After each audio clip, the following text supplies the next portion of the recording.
Dans la région des Marches, en haut d'une colline, s'élève Urbino et son palais ducal. La ville est l'ancien domaine du duc Frédéric de Montefeltro qui sut y attirer, au milieu du XVe siècle, parmi les plus grands artistes et érudits de la Renaissance humaniste.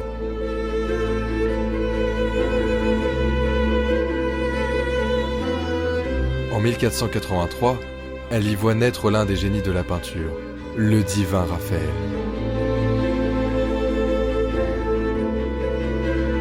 Dans le cadre des célébrations du 500e anniversaire de la mort du peintre, la salle du trône du palais ducal a accueilli un événement spécial.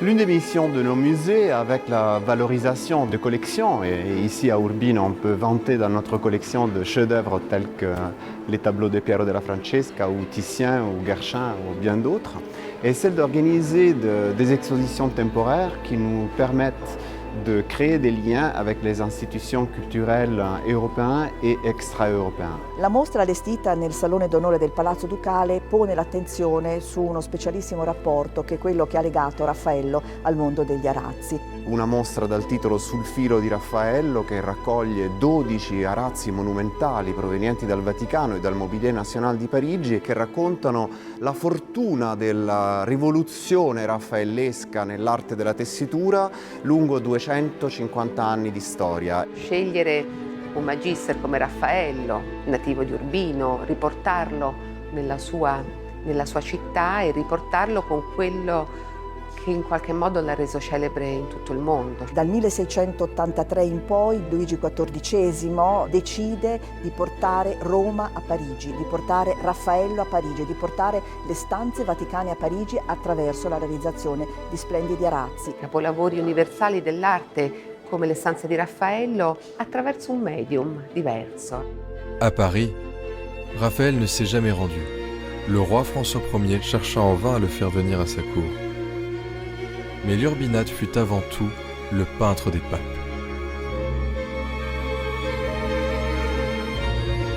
L'admiration française pour le maître italien ne s'arrêta pourtant pas là. 140 ans après sa disparition, la France du roi Soleil célébrait encore son talent.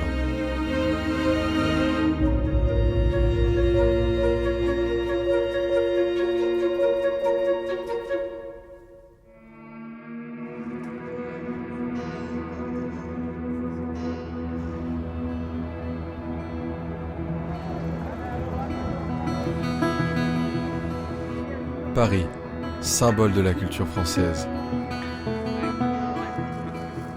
2 millions de personnes se bousculent dans ces rues, entre ces cafés, ces boutiques, ces bureaux, ces musées. Mais à Paris où l'on se presse, il existe un lieu à part où l'on prend le temps, le Mobilier National. Endroit unique où se mêlent histoire et savoir-faire pluriséculaire. Je suis Hervé Lemoine, je suis le directeur du Mobilier National, qui est une très ancienne institution française puisqu'elle est apparue au Moyen-Âge, à partir du XIIIe, XIVe siècle. Elle s'est vraiment organisée comme une administration au service du roi et de la monarchie au XVIIe siècle, sous Louis XIV. Et elle avait pour mission, cette administration ou ce service, avait pour mission de meubler toutes les résidences royales. Alors évidemment, avec la disparition de la monarchie, on aurait pu penser que cette institution allait disparaître, mais pas du tout. Elle s'est transformée et elle est devenue donc le Mobilier National. Et nous avons toujours aujourd'hui la responsabilité et la mission de meubler tous les lieux officiels de la République française. Et ça va du Palais de l'Élysée jusqu'à toutes nos ambassades de France à l'étranger. Les collections du Mobilier National sont restaurées au sein même de l'institution, dans l'un de ses 7 ateliers spécialisés qui travaillent le bois, le bronze ou les textiles. Ici, on est dans l'atelier de restauration de tapisserie du Mobilier National. Donc, on est à Paris et il y a un autre atelier à Aubusson. On restaure et on conserve les tapisseries murales et les tapisseries de siège qui appartiennent aux collections du Mobilier National. En ce moment à l'atelier, il y a des tapisseries pour Versailles, Matignon, la Cour des comptes et le Sénat. Et le dernier grand projet qu'il y a eu est pour l'Assemblée nationale où on a pu reposer la tapisserie de l'école d'Athènes de Raphaël. Avec patience et minutie, les restauratrices de l'atelier tapisserie prennent soin des chefs-d'œuvre de la manufacture des Gobelins. Je suis restauratrice au Mobilier National. Je travaille sur la tapisserie Latonne de la tenture de la Galerie de Saint-Cloud, d'après Pierre Mignard. Cette tapisserie date de la fin du XVIIe siècle, le siècle de Louis XIV. Au Mobilier National, nous faisons la technique de la conservation de tapisserie, c'est-à-dire que nous plaçons une toile de coton sous notre tapisserie et avec des points en quinconce, nous recréons un réseau de petits points qui maintient la tapisserie en l'état. Grâce à ce réseau de points, la tapisserie peut continuer à traverser les siècles. Nella tessitura si determinano due parti praticamente di colore e una fessura che si chiama stacco. Per rendere l'insieme dell'arazzo bisogna cucire questo stacco. Si mette una mano sotto e una mano sopra e si introduce l'ago prendendo un ordito a sinistra e un ordito a destra e si fa dei piccoli punti per cucire questo stacco. Il restauro degli arazzi può sembrare in apparenza monotono perché è lento e effettivamente lo è.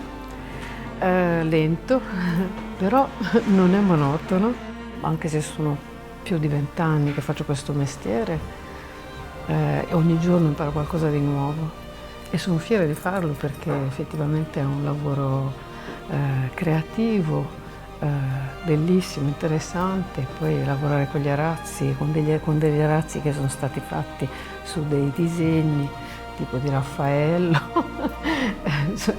mi rendono ancora più fiera perché sono italiana. Guarda.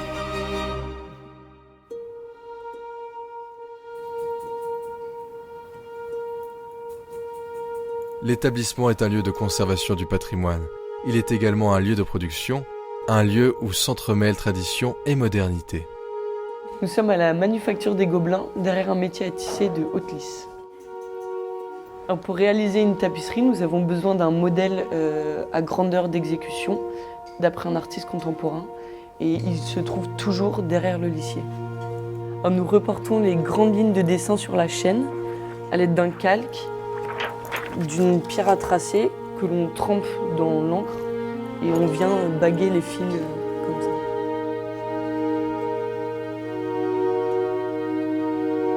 Alors nous tissons sur l'envers de la tapisserie et le miroir à l'avant nous permet de voir l'endroit. Les fils de chaîne vont être recouverts par ces fils colorés que l'on voit ici enroulés sur les broches. Et ils sont teints ici, à l'atelier de teinture. L'une des étapes préalables et essentielles à tout tissage ou à toute intervention de restauration est le choix des fils colorés. Nous sommes dans le nuancier des manufactures nationales des Gobelins, de Beauvais et de la Savonnerie.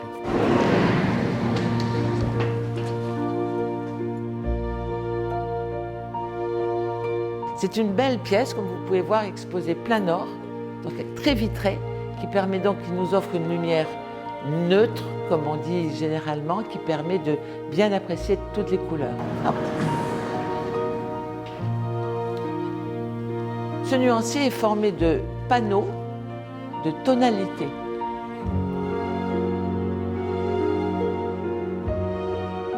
Ici sont réunies dans tout ce meuble toutes les couleurs de laine qui ont été teintes chez nous pour la réalisation de tapis ou de tapisseries.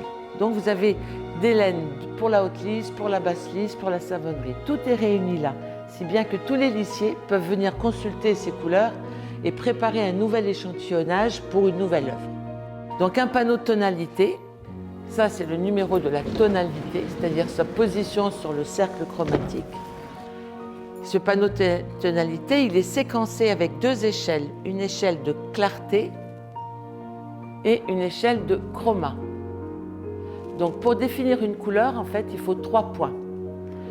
Il faut sa tonalité, son degré de clarté et son degré de chroma.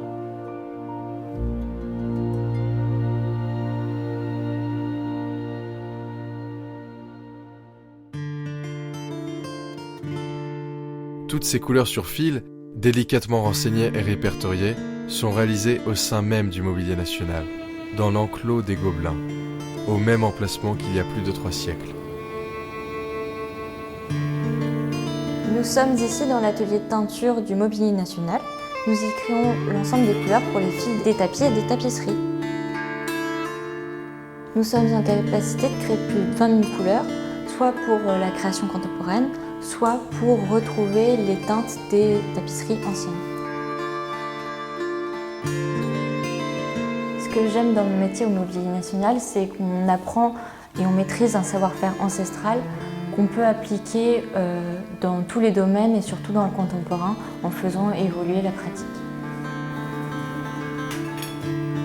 La manufacture des Gobelins a été vraiment créée en 1662 par Colbert, le grand ministre de Louis XIV. Et donc c'est une des manufactures, un des ateliers royaux qui travaillait au bénéfice du garde-meuble royal, ancêtre donc du Mobilier national. Les tissages qui ne sont pas déposés dans les institutions de l'État ne sont présentés au public que lors d'occasions particulières. Le reste du temps, les tapisseries sont conservées dans des réserves adaptées afin de les préserver d'une détérioration rapide.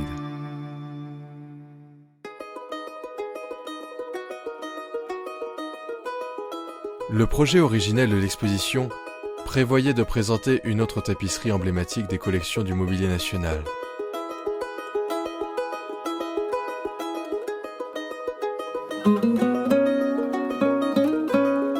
Derrière moi se trouve une tapisserie qui s'intitule « Les noces d'Alexandre et Roxane ». Elle a été tissée à la manufacture des Gobelins entre 1690 et 1698. Sa composition dérive d'un dessin, à l'époque attribué à Raphaël, et qui était conservé dans les collections du cabinet du roi. Cette tapisserie appartient à la tenture des sujets de la fable. À l'origine, elle devait être présentée à l'exposition d'Urbino, aux côtés de la tapisserie Le Jugement de Paris. À la différence du tissage exposé au Palazzo Ducale, la tapisserie qui se trouve derrière moi a conservé ses bordures d'origine. On y voit des singes et des poutis qui dévident des pelotes de laine, qui les préparent et qui les mettent sur les broches du lissier.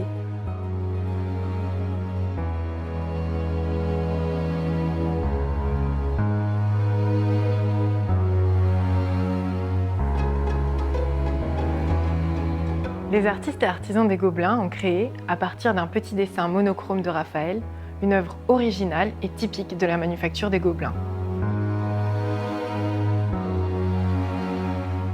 Le 15 mai dernier, 11 tapisseries, roulées sur tube et protégées dans d'immenses caisses, traversent les Alpes et font le voyage de Paris à Urbino.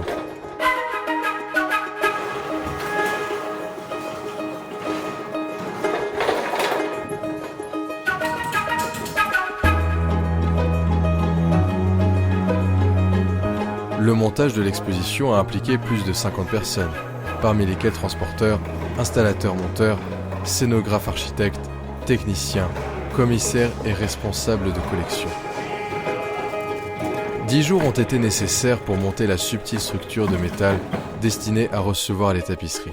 Le incredibili dimensioni di questi arassi, alcuni lunghi 9 metri per 5 metri di altezza, hanno costituito il punto di partenza del progetto allestitivo. Infatti sono pensati come appesi ad una struttura metallica costituita da travi reticolari e da pilastri a profili aperti scanditi nella canonica tripartizione di base, fusto e capitello. Un'aspirazione alla classicità come omaggio al genio del palazzo e di Raffaello.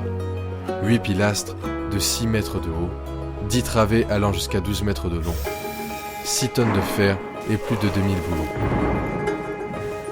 L'équipe de montage de l'exposition a mis 4 jours pour dérouler, soulever et fixer ces œuvres monumentales, tissées il y a plus de 350 ans.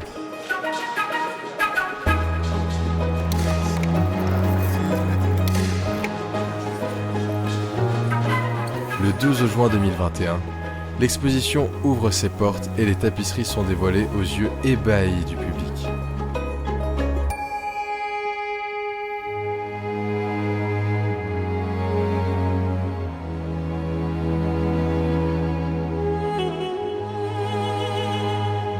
Pour la première fois, 11 tapisseries de l'ancienne collection de Louis XIV étaient présentées en Italie.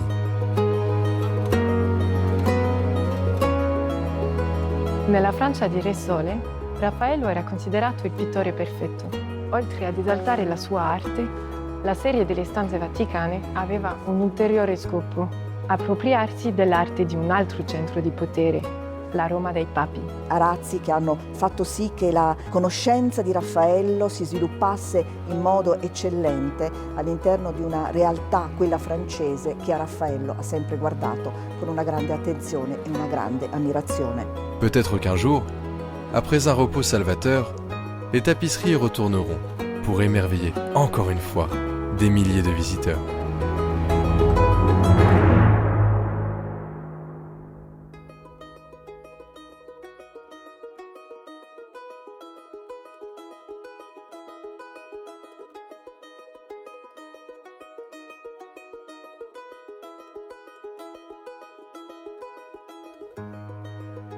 Thank you.